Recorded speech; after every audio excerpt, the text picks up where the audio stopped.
have heard, I'm probably one of the few, well, there's brothers in here, they're like I am, that I know all of our elders saw what was done yesterday. Now all of our sisters have. We may have to have a men's night and have Katie come and do that. Can I get Katie to stand up? I'm not sure where she is. There she is, right there.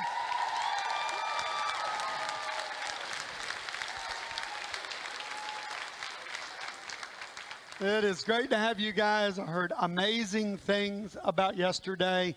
A lot of the women were talking about it this morning.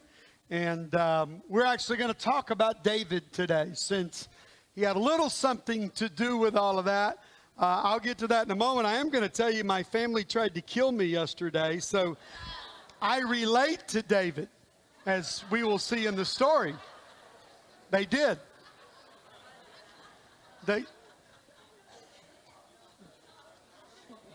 They tried to get me to OD. Yesterday was my birthday. And so, no, hold on.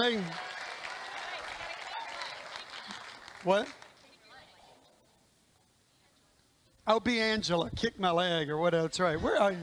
Angela Graham and I have the same. We entered the world about 4 hours apart. So we've always been bonded that way. Where was I? Oh, yeah, yesterday.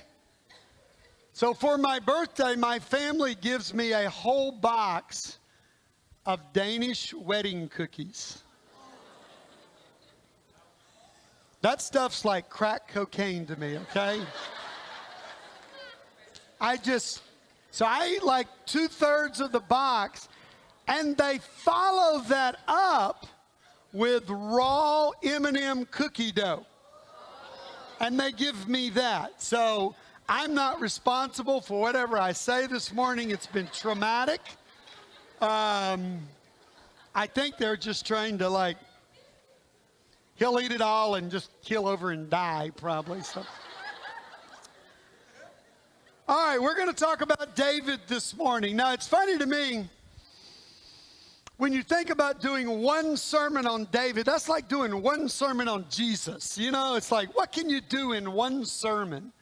And David is such a huge character in the Old Testament that it's really hard, but we thought it'd be a great follow-up to look into the life of David and think about who this guy was. And when you immediately think about David, there's a few phrases that can just kind of put it right out there and let you really begin to see what David's life was all about. When you think about a little humble shepherd that God chose to be king. And there's a message in that itself. You know, the way we look at people so many times. When you just see a poor little shepherd boy, God sees the leader of his people. We don't see people the way God sees people. But just think about David's life for a minute. To go from a pasture to a palace. To go from slaying a giant to acting insane. To go from dancing before the Lord to murdering a man. You don't have to go very far to look at David's life and go, oh my, what a story. And so what I want to do this morning is I want to give you 3 words that I look at the life of David and I go, I want to give a little summary lesson of David. Let me give you these 3 words, and I'm going to go ahead and give them to you, and then we'll get to those words, okay? The first word is passion. The second word is failure. And the third word is loyalty. All right, let's drop back and let's talk about passion. Get out your Bibles or your pads or maybe you've got it memorized. Pull out your brain and let's study this together. Turn over to 1 Samuel chapter 16. And there are 2-3 verses I just want to read about David. 1 Samuel, this is where God is choosing David, and he's said that he will be from the household of Jesse. And so they bring all the young men, all the sons of Jesse, and they cart them before these guys, and they go, you know, here comes God's chosen from this group. And this first studly older dude stands up there, and they go, surely that's him. Nope, not him, not him, not him, not him, not him, not him. They're like, well, and are there any? Well, there's that little scrawny, ruddy shepherd kid that's still out in the field. Well, we'll just stay here till you go get him. And they bring him there, and this is what God says. He says, man looks at the outside, but I look at the heart. And there is something God saw in that young man, and he was but a youth at that time, that he said, that's my guy. Later on, when they were bringing the ark back, the Bible says David danced before the Lord. And here's the part, you know I don't dance, okay? But it's the next part that gets me. With all of his might. I'm not exactly I don't know how to dance, so I certainly don't know how to do it with all my might. But I know what it means to do something with all of my might. David was a passionate man. There's another place where it says, David and all the people with him worshiped God. Same phrase. With all of their might. When you think of David, you have to go, that man had passion. All right. Before we figure out where that passion came from, let me just lob out a couple of practicals here. A couple of questions for you to mull over in your mind as we talk about that. The first one is this. Are you passionate? Or are you just a churchgoer? Like we've sat in here this morning and we've worshiped God. I really appreciated what Kevin just said. If you need that to be passionate, you got a problem.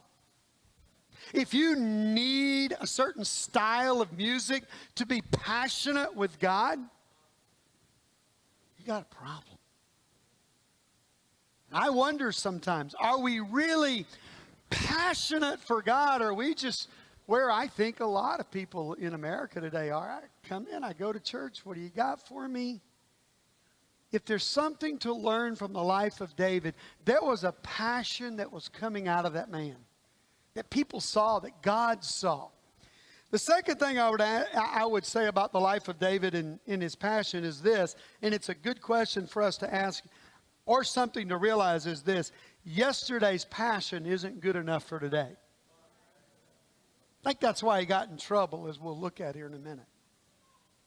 So as we think about passion, I don't want you to ask yourself, how was I passionate a year ago? How was I passionate 15, 20, 30, 40 years ago when I became a disciple? How much passion did you walk in here this morning? If there's a lesson to get from the life of David, if you ever start banking on yesterday's passion, you're going to find yourself on a rooftop. If you know the story of David, you got that. If not, hang on a minute. All right, so where did all of this passion come from? I think there's a very simple answer when you look at the scriptures. You'll find it when God picked David to lead his people. Just a word that God uses. He said, I have chosen you to shepherd my people and be their king. Isn't that an interesting phraseology that God uses that terminology? David would later, the Lord is my shepherd, I shall not want. He learned it all while he was being a shepherd. Here's the point about passion that I want us to see this morning. Passion is formed in private. Where did David learn to kill Goliath? Where did he learn to kill a giant? In the pasture by himself. Where did David learn to play the harp, write songs, and sing before God? In those lonely hours of a pasture. Where did David learn to tend sheep? In a pasture. Where did David learn to be close to God? That God would pick him out of the pasture to lead his people. Passion is built in private. It is you and God, your time with God. Oh, do we not fall into the trap of thinking that coming here today will make me more passionate? Now listen, I love sometimes to steal from somebody else's passion, and you see them singing a song or something, or maybe it's just them reading scripture, or it's a message, or it's just a talk in fellowship. But that's not your passion. You're taking from someone else's passion, and while that may help you, you build your passion in private with God. If there's a lesson out of the life of David, God had prepared him long before he ever chose him. How's your private time with God? You want to know how your passion level is? Just look at how much time you spent, and the quality and the intensity and the emotion that you spent with God this week will directly correlate to the passion you walked in here with this morning. Don't fall for the trap thinking that I can come in and there'll be great music, and we love great music, or there'll be this perfect message, or the preacher will say just the right thing. You will leave without passion. You get passion in private. How was your private worship this week? That's who David is. You can't go any further in the story about David than to go, the man had passion. His passion got him in trouble. I got that. But he had passion. Some of us, I can tell by looks on faces right now, okay? I'm not the most perceptive person in the world, but I know something when I see it, and I go, oh, boy, he's right. I don't feel the passion I used to feel. There's only one place to solve that. As you go back into your pasture, you go down to your alone time with God, and it's you and God intimately together. It's not that complicated. Passion. Second word, failure. All right, here we go. Not our favorite word in the world, is it? Failure. I'm convinced of this. I'm convinced that most of our lives, and certainly our church, and certainly religion in America today, would be incredibly different if you and I knew really how to cope with failure. Because for most of us, we spend ourselves on one of two very distinct places. We either spend our life over here going, I hate the subject of failure, I don't like failure, don't want to talk about failure. And we ignore it, we put it away. And so from that comes things like preachers who won't preach on sin. I won't talk about sin. That's an ugly subject. It's such a downer. And we fall into that trap thinking, I can go through life and I'll just not talk about failure. I just let it go. Just push it away. Or we're over here and we are dragging our failures through life because we don't know how to get rid of them. We don't know what to do with them. We don't really talk about them. We don't get help with them. And we have this really warped idea about failure. And yet the story of David is one of the most amazing, encouraging stories in the Bible because he did fail, and he failed miserably. think about this.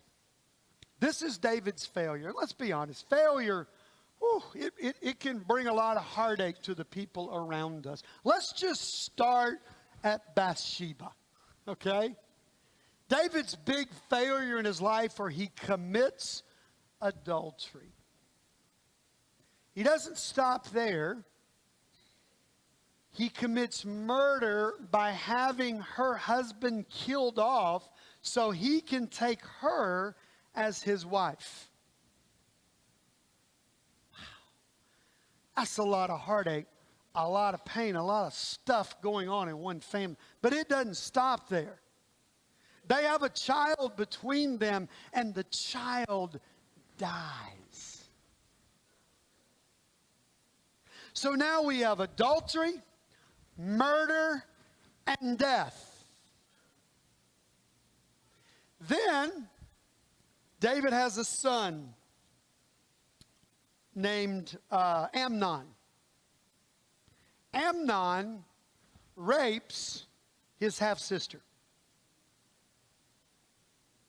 So now we not only have adultery and murder, now we add rape to that category and death. But Absalom was ticked off with his brother for raping his half-sister, and Absalom kills Amnon. Does this sound anything like your family? You think you've had failure in your life? And then finally, Absalom leads the rebellion against his dad. I hope you're feeling better. I hope you're like, wow, things aren't so bad at the Overturf house anymore. Or your house. Or you can't fail any more miserably than what David did.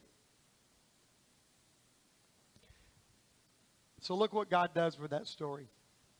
David and Bathsheba have another child. What is that child's name? Solomon, the man who built the temple for God, the wisest and richest man ever to live.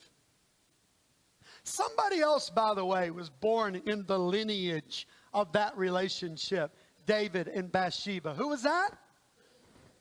Jesus. Is that not God, through the life of David, saying to us, you can't mess up so bad that I can't work you through it? There is no failure in your life. I'm pretty confident nobody in this room could say, in my family there's been adultery, murder, death, rape, rebellion, and one brother killing another. Maybe you had one of those. He had them all. And from that life, God put it back together and said, look at what I can do with people's lives. Man, we got to learn to deal with our failure. Don't run away from it. Now, there are two things in the story of David that I think are very key into dealing with that failure. Are you ready for that? Because if you're not willing to do these two things, get used to living in failure. All right, so after David commits adultery with Bathsheba, something happens to bring David to his senses. And that's the first thing that you and I got to understand about dealing with failure. David had a guy in his life named Nathan. Nathan made up this cool little story. He said, you know, there's this real rich guy, and there were some friends coming into town. He wanted to throw a big party, and he's got all these cattle and sheep and all this stuff, but he didn't want to kill one of his own. No, he went to this really little poor family over here, and they had this one little ewe lamb, and it was like not only a pet, it was like a daughter to them, is what the Bible says. And this rich guy took that little lamb and killed it and ate it with his friends instead of killing one of his own. The only one they had. And David, I can't believe anybody would do that. Why, that man ought to be killed.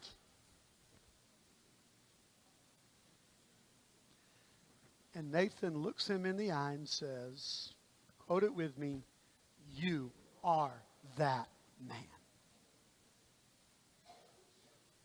You know why some of us are afraid of failure? Because we don't have a Nathan in our life. We're on our own. We refuse to be in a discipling relationship. We refuse to have somebody know me, love me, and be able to look me in the eye and go, you are that man. And we live in failure because we won't deal with it. Failure doesn't need to scare us. Failure will make us better, but it starts with having a Nathan in your life. It starts with having somebody who knows you and who can look you in the eye and tell you the truth. Why do you sit here and not have people in your life that you're accountable to? I don't understand that.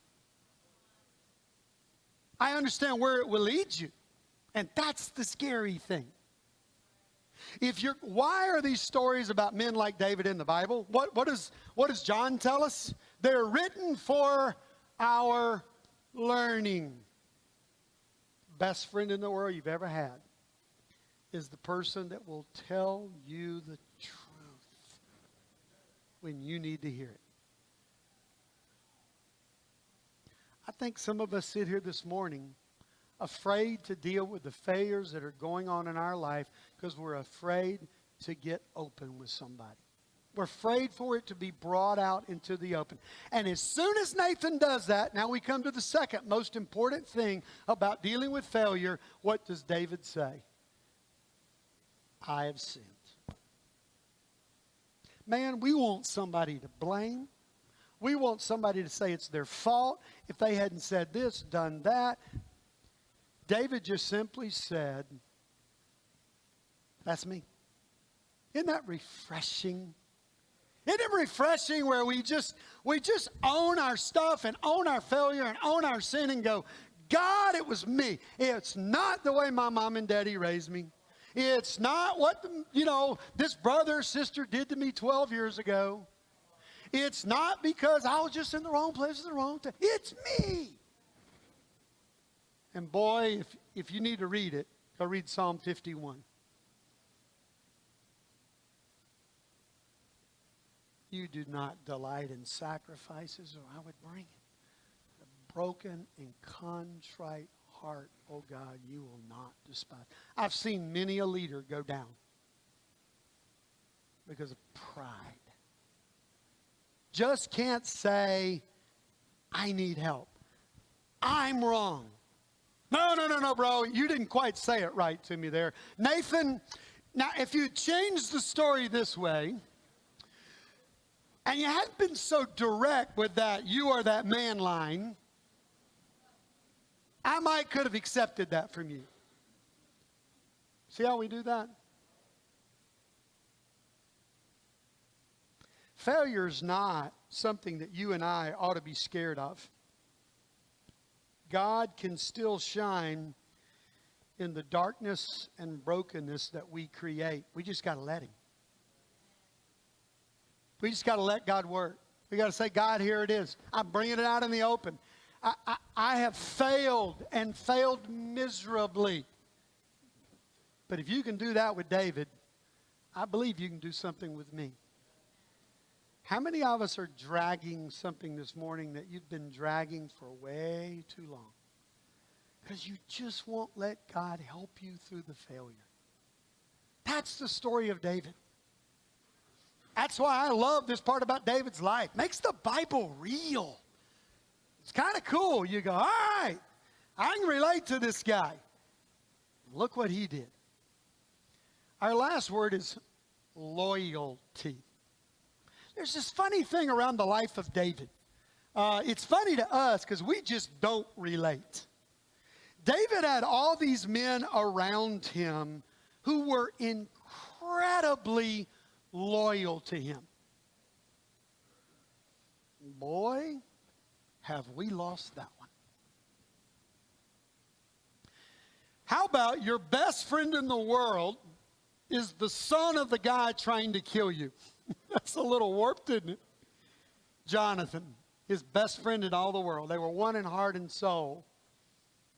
His mighty men, the men who when he said, I'm thirsty, oh, if I just had a cup of water. And guys break through the enemy lines and risk their lives and bring back that little cup of water. And David wouldn't even drink it. He poured it out. He goes, I'm not worthy to have people to be that loyal to me. What is it about this man that invoked such loyalty? Now, when these men first started coming to David, here's what David said to them. He said, if you're coming to help me, great. But if you're coming just to turn me over to Saul, I'm having no part in that. And here's what David says next. He says, and I'll believe and trust that God will bear out which one of those is true. And their response back to David was, we are with you. Heart and soul, we are with you. We are loyal to you because your God is with you. Now, I find that really interesting. I find that both sides of that coin are pointing towards God to build their loyalty with each other. I believe the reason these men were so loyal to David is because they knew David was loyal to God. Now, I want you to think about that word loyalty for a minute. We don't really know what that word means anymore. I'm so ready for the political season to be over. I ripped down 2 signs on the way into this building this morning. I did. They were sitting out there. I'm like, I don't want to see that mess coming in here. Why? Because it's a mess. Whatever happened, our loyalty to our neighbor, to our fellow person. We are the society that says it's about me. It's about my life and so we fight over nothing. We don't understand the word loyalty. Shoot, here's one of my pet peeves. I grew up a Major League Baseball fan. I'm not a big fan anymore. You know one of the reasons why? There's no loyalty anymore. You know, when I was growing up, Hank Aaron played for the Braves. And the Braves, and the Braves. And he retired with the Braves. You're loyal to a team. Nowadays, you're just waiting for your free agent contract to come up next year. Not even going to play really hard this year because I might hurt myself and my big contract negotiations are coming up. And guys are switched and placed and there's no team loyalty anymore. People do jobs a lot the same way. You know, there was a day and a time people would say, you know what, I'm sticking with this company. You hired me right out of high school. You gave me my chance. And that means something to me. Loyalty. Nowadays, I got a bigger offer down the street. 3 months later, I got another bigger. It's all about the money, all about me. Do you understand what I'm saying now about, I don't think we get this idea of loyalty.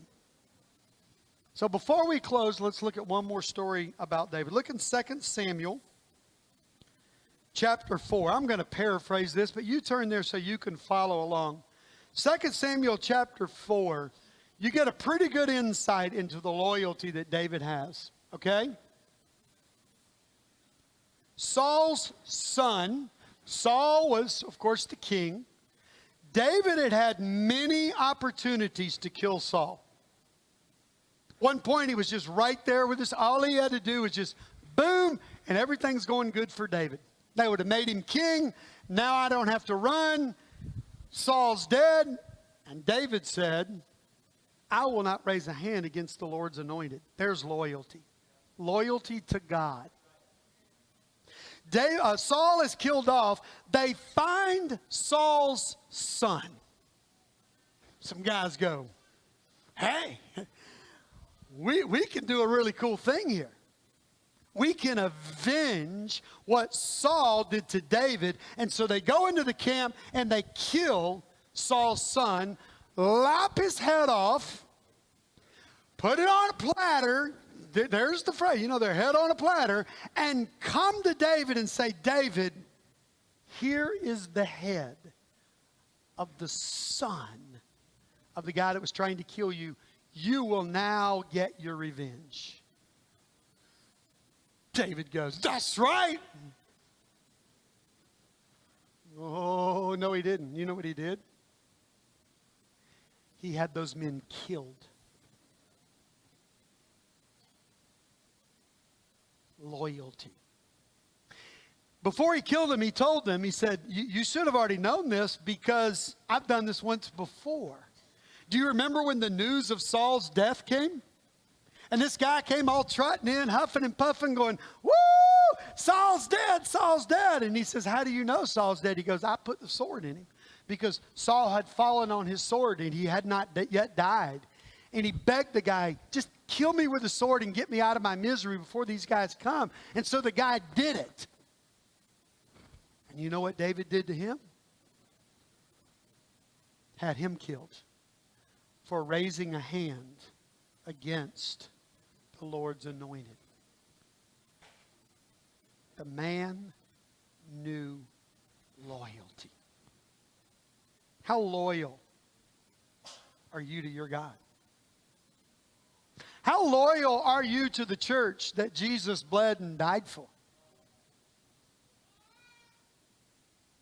There's something we got to learn from the life of David. It's a word that we've lost in our society. It's loyalty.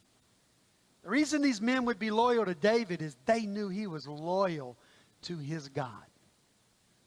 People know that about you? You see, even being loyal to another human being, that's not bad. That's not weird. That's not cult-like. That's very God-like if they're loyal to God. That's what builds family and partnership and work together. Loyalty. We're going to put up a phrase here. This is sort of the epitaph of David's life. It was written several hundred years after David died. You'll find it in the book of Acts. Here's what God himself, wouldn't you like God to write your epitaph on your tombstone? And wouldn't you like him to say this right here? David, a man after my own heart. He did everything I wanted him to do. God, are we talking about the same David? The murderer, the adulterer, the guy whose household was a mess? Yep. If he can do it with David and all his mess, he can do it with you. How did David do it? He was a man that had passion. Go find your passion with God. Well, he had some failures, but he got through those failures. Quit living in them and get through them. And he was loyal to his God even through his mistakes till the day he died. David, a man after God's own heart.